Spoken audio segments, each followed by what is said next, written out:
Hai teman-teman, selamat datang di Movie Revisit Bollywood. Alur cerita kali ini dari film Viva mengenai perjalanan hidup seorang anak yatim piatu yang tinggal dengan paman dan bibinya.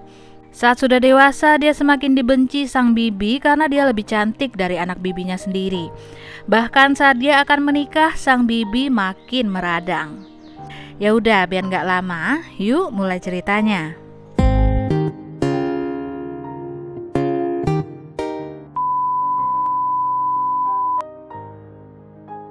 Punam adalah seorang gadis yatim piatu. Dia diasuh oleh pamannya Krishnakan dan dianggap anak sendiri. Pamannya memenuhi semua kebutuhan Punam dan mengisi posisi seorang ayah bagi Punam. Berbeda dengan Krishnakan, istrinya Bibi Rama sangat tidak menyukai Punam. Mereka memiliki seorang putri juga yang bernama Rajni. Kedengkian Rama semakin menjadi setelah anak-anak itu tumbuh dewasa. Punam menjadi wanita yang cantik dan berkulit putih, sementara itu Rajni berkulit gelap dan wajahnya biasa saja dibandingkan dengan Punam. Punam juga sangat rajin, kalem dan lemah lembut, sementara Rajni periang. Punam sangat menyayangi Rajni, pokoknya mereka berdua udah kayak saudara kandung. Sahabat Krishnakan yang bernama Bhagat adalah seorang pedagang perhiasan di kota. Saat Krishnakan berniat mencarikan jodoh untuk Punam, Bhagat menyarankan agar Punam dijodohkan dengan seorang pemuda dari sebuah keluarga terhormat dan kaya raya kenalannya. Harish Bajpayee adalah seorang pebisnis di New Delhi dan dia memiliki 2 orang putra. Putra pertama telah menikah dan memiliki anak. Putra keduanya lah yang dimaksud Bhagat untuk dijodohkan dengan Punam. Namanya Prem. Harish sendiri juga merasa bahwa sudah saatnya Prem untuk menikah. Bhagat kemudian meminta foto Punam kepada Krishnakan dan membawa lamaran itu kepada Harish. Karena Bhagat adalah orang yang dapat dia percaya, Harish tidak ragu untuk menyampaikan hal itu kepada Prem. Namun Prem belum ingin menikah karena ia ingin fokus ke karirnya dulu. Saat itu Harish pun meyakinkan putranya agar ketemu dulu sama Punam, baru nanti putuskan untuk menikah atau tidak. Harish pun memberikan foto Punam kepada Prem.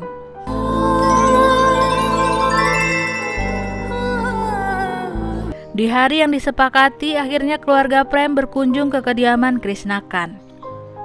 Bhagat juga ada di sana. Saat melihat Punam untuk pertama kalinya, Prem langsung tertarik, namun keduanya sama-sama pemalu. Kakak ipar Prem dan Harish mengobrol dengan Punam, sementara itu Prem hanya mencuri pandang, begitu pula dengan Punam. Tak lama kemudian, Harish meminta izin Krishnakan agar Prem dan Punam diberikan waktu untuk mengobrol berdua. Saat itu Prem jujur mengatakan bahwa dia bingung harus mengobrol apa. Dia kemudian menjabarkan sejarah pendidikannya kepada Punam. Dia juga menceritakan bahwa dia pernah naksir teman kampus, bahkan pernah ketahuan merokok oleh kakak iparnya. Sementara itu Punam menceritakan buku favoritnya dan semuanya buku mengenai budaya dan agama. Selain itu nggak banyak hal yang dibicarakan. Setelah selesai dan akan kembali ke keluarga mereka, kakak ipar Prem menanyakan kepada Prem bagaimana pendapatnya mengenai Punam. Apakah Prem setuju untuk menikah atau tidak? Tapi kakak iparnya sebenarnya sudah tahu dari wajah Prem bahwa jawabannya adalah iya. Saat Krishnakan menanyai Punam, Punam terlalu malu untuk berkata-kata. Jadi Rajni lah yang menyampaikan semuanya bahwa Punam setuju dan menyukai Prem. Saat itu seluruh keluarga berbahagia. Harish ingin segera menyatukan keluarga mereka. Namun saat itu Bibi Rama berbicara kepada suaminya. Sebelum menyatukan keluarga, dia ingin memperjelas bahwa jika keluarga Harish meminta mahar, maka dia tidak ingin suaminya menghabiskan seluruh harta mereka untuk pernikahan Punam, karena Rajni juga belum menikah. Saat itu tiba-tiba Harish mengetuk pintu dan berbicara kepada suami istri itu. Dia mengatakan bahwa mahar yang dia inginkan hanyalah 1 rupiah dan sebuah kelapa, dan terimalah Prem di keluarga mereka. Harish hanya menginginkan Punam sebagai menantunya dan tidak meminta mahar yang lain-lain. Hal itu membuat Krishnakan lega. Hari itu juga keduanya kemudian bertukar cincin pertunangan, tanda jadi penyatuan keduanya. हमें पूनम चाहिए और कुछ नहीं। ये वर्ल्ड की बेस्ट जोड़ी है। Setelah selesai, keluarga Harish pun pulang kembali ke rumah mereka. Namun sebelum itu, agar keluarga mereka semakin dekat, Krishnakan kemudian mengundang keluarga Harish untuk berlibur bersama di villa mereka di Som Sarovar. Haris pun setuju. Mereka sepakat sebulan kemudian mereka akan kembali berkumpul berlibur bersama. Sebelum pergi, Prem meminta Rajni untuk memanggil Poonam dan ternyata dia hanya ingin memfoto Poonam dengan HP-nya. Sebulan kemudian keluarga Krishnakan sampai lebih dulu di villa dan menyiapkan semua kebutuhan selama mereka menginap di sana. Bibi Rama kesal karena dia yang harus repot memasak. Saat itu pun Krishnakan membantu istrinya. Sesampainya di villa, Prem terkena flu karena cuaca dingin dan Poonam membawakan teh hangat untuk Prem. Malamnya Krishnakan akan pergi ke pondok dekat villa dan berniat membiarkan villanya hanya ditinggali oleh keluarga Prem. Mengetahui hal itu, Haris marah dan meminta agar jangan memperlakukan mereka sebagai tamu. Dia pun memaksa agar mereka semuanya tidur bersama-sama di sana. Para pria tidur di ruang tengah dan para wanita di kamar. प्रेम बेटा, मेरा बिस्तर इनके साथ लगाओ, इनको मुझे रात भर लेक्चर देना है। Selama masa liburan, mereka melakukan berbagai kegiatan bersama-sama. Namun sebenarnya para anak muda ingin melakukan kegiatan sendiri dan tidak mengikuti para orang tua, khususnya Prem. Akhirnya kakak Prem berhasil meminta izin Haris dan para anak muda pun puas jalan-jalan. Apalagi Prem, dia akhirnya bisa mendekati Poonam untuk mengobrol lebih banyak. Prem dan Poonam semakin saling mengenal satu sama lain dan gak butuh waktu lama mereka pun saling jatuh cinta. Sayangnya masa liburan harus berakhir lebih cepat karena masalah pekerjaan yang mendadak harus ditangani.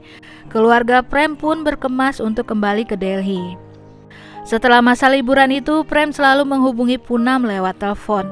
Sampai suatu hari Prem harus keluar negeri karena pekerjaan yang penting dan selama di sana mereka tidak akan bisa berkomunikasi.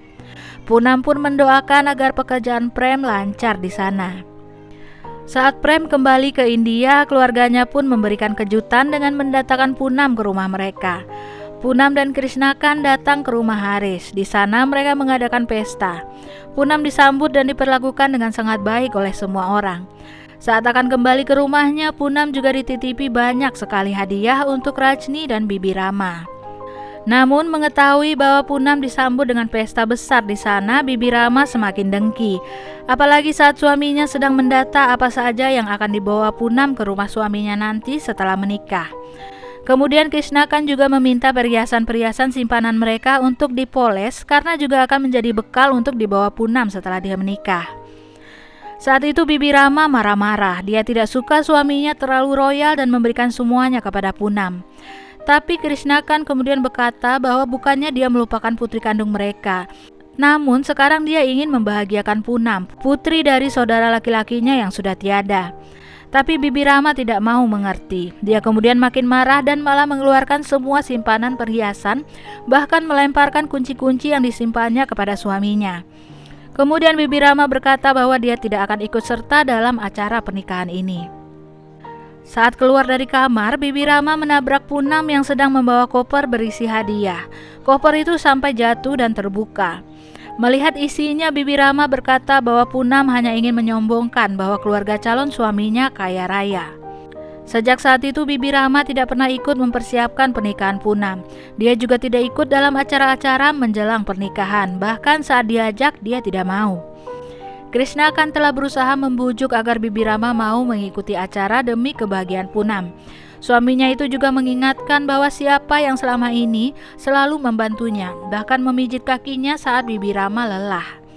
Namun Bibi Rama tetap pada pendiriannya. लेकिन देख लेना, जब वो विदा होकर जाएगी ना, तो सबसे ज्यादा तुम ही रहोगी. Sehari sebelum pernikahan, Bhagat datang membawa pakaian pengantin untuk Poonam. Bhagat sekarang menjadi pihak keduanya, pihak perempuan dan pihak laki-laki. Di tengah malam sebuah kebakaran terjadi di rumah Krishnakan. Tak butuh waktu lama api mulai membesar. Semua orang panik dan berhamburan keluar. Sementara itu Poonam sedang menangis di kamar karena sedih melihat Bibi Rama yang tidak mau merestuinya. Saat Poonam sadar ada kebakaran, semua orang sudah di luar. Krishnakan kemudian nekat masuk kembali ke rumah untuk menyelamatkan Poonam. Dia juga mengambil pakaian pengantin Poonam dan membawanya keluar. Saat keduanya sudah di luar, Bibi Rama berteriak mencari Rajni. Poonam juga panik mencari-cari Rajni di kerumunan orang, namun tak menemukannya. Kemudian Poonam masuk ke rumah untuk menyelamatkan Rajni. Melihat Poonam sudah berlari masuk, Krishnakan berniat menyusulnya. Namun dia terjatuh di tangga, kemudian diselamatkan oleh Bhagat.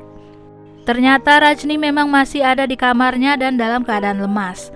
Punam kemudian mengambil selimut untuk mereka berdua dan menyelimuti Rajni dan dirinya. Kemudian memapah Rajni keluar. Saat itu api sudah semakin membesar. Saat mereka keluar dari kamar, selimut Rajni tersangkut dan lepas. Bibi Rama yang panik berlari maju. Kemudian dia terdiam melihat di lantai atas Punam sedang menyerahkan selimut yang dipakainya dan membungkus tubuh Rajni. Saat turun tangga, Punam melihat Bibi Rama dan meyakinkan bahwa Rajni baik-baik saja. Namun saat itu Bibi Rama berteriak memanggil nama Punam. Sebuah kayu kanopi yang terbakar telah terjatuh di atas mereka. Punam kemudian mendorong Rajni menjauh dan dirinya tertimpa kayu itu. Punam segera dibawa ke rumah sakit. Sebagian besar tubuhnya terbakar. Kesedihan menimpa Krisnakan, Rajni, dan Bhagat. Tak disangka saat itu Bibi Rama meminta maaf kepada suaminya. Dia menangis menyadari kasih sayang Punam terhadap Rajni. Bahkan Punam merelakan kecantikan tubuhnya demi menyelamatkan Rajni. Kecantikan yang selama ini menjadi hal yang membuatnya tak menyukai Punam sejak Punam kecil. Nasi sudah menjadi bubur, Punam harus segera dioperasi. Seluruh kulit tubuhnya rusak dan dokter ahli yang menangani Punam berkata bahwa sebaiknya memberitahu calon besan dan membatalkan pernikahannya. Krisnakan semakin terpukul. Apalagi operasi yang akan dilakukan beresiko nyawa dan dia harus menandatangani dokumen-dokumen itu. Kemudian Bhagat mewakilkan Krisnakan menghubungi Haris dan memberitahu semuanya. Keluarga Haris yang sedang bersiap-siap menuju rumah Krisnakan pun terkejut. Mereka pun segera menuju ke rumah sakit. Saat itu Haris meyakinkan Krisnakan bahwa keluarga mereka akan tetap bersatu apapun keadaannya. Haris pun membantu mengurus dokumen-dokumen penting dan menghubungi temannya dokter ahli bedah untuk membantu operasi. Saat Prem akhirnya masuk ke ruangan Punam, Punam berkata bahwa dia sudah tidak seperti dulu. Prem mengerti maksud Punam. Kemudian dia berkata bahwa niatnya kepada Punam adalah niat yang tulus karena diri Punam, bukanlah fisik. Saat itu Prem pun memberikan sindur ke belahan rambut Punam sebagai tanda dia menikahi Punam. Melihat itu dari luar ruangan, Krisnakan dan Haris pun terharu. Tanggung jawab kini telah berpindah kepada Prem. Dia pun kemudian menandatangani dokumen operasi Punam. Untungnya operasi Punam berhasil, namun pemulihannya akan memakan waktu. Semuanya berbahagia atas kabar itu. Selama masa pemulihan, Punam dirawat dengan baik. Rajni dan Prem juga selalu menemaninya di sana. Saat itu untuk ganti pakaian, Punam selalu dibantu oleh seorang perawat. Sementara itu di rumah Krisnakan, kakak Prem membantu mereka merenovasi rumah mereka yang terbakar. Dan kemudian saatnya bagi Punam untuk pulang ke rumah. Dia pun dijemput oleh Bibi Rama. Setelah beberapa saat berlalu, acara pernikahan resmi antara Prem dan Punam pun diadakan. Kali ini Bibi Rama memberikan restu penuh kepada Punam. Setelah acara selesai, Punam pun dibawa ke rumah keluarga suaminya. Di malam pertama setelah pernikahannya, perawat datang ke kamar pengantin untuk membantu mengganti pakaian Punam. Saat itu Prem pun mengambil troli yang dibawa perawat dan berterima kasih, pertanda bahwa dia yang akan membantu Punam. Separuh film rasanya canggung banget, sampai saya malah malu sendiri. Rasanya terlalu romantis dan malu-malu, curi-curi pandang dan lain-lain. Dan lumayan lucu sih adegan pas para anak muda nggak mau ikut agenda jalan-jalannya orang tua. Sesuai tagline-nya, film ini beneran bercerita tentang perjalanan dua insan dari perjodohan sampai pernikahan. Pesan dari film ini adalah pentingnya cinta dan rasa percaya di atas penampilan fisik, dan juga penerimaan keluarga atas anggota keluarganya sendiri. Kesimpulannya, buat film tahun 2006, film ini mengedepankan nilai-nilai yang tradisional banget. Mungkin ini juga yang menjadi nilai plus film ini. Soalnya saat itu emang film India banyak yang mulai memperlihatkan kehidupan yang lebih modern dan bebas. Nah, sekian teman-teman video kali ini. Kalau kalian punya request film bisa tulis di komen ya. Dan sampai ketemu di video selanjutnya. Dadah!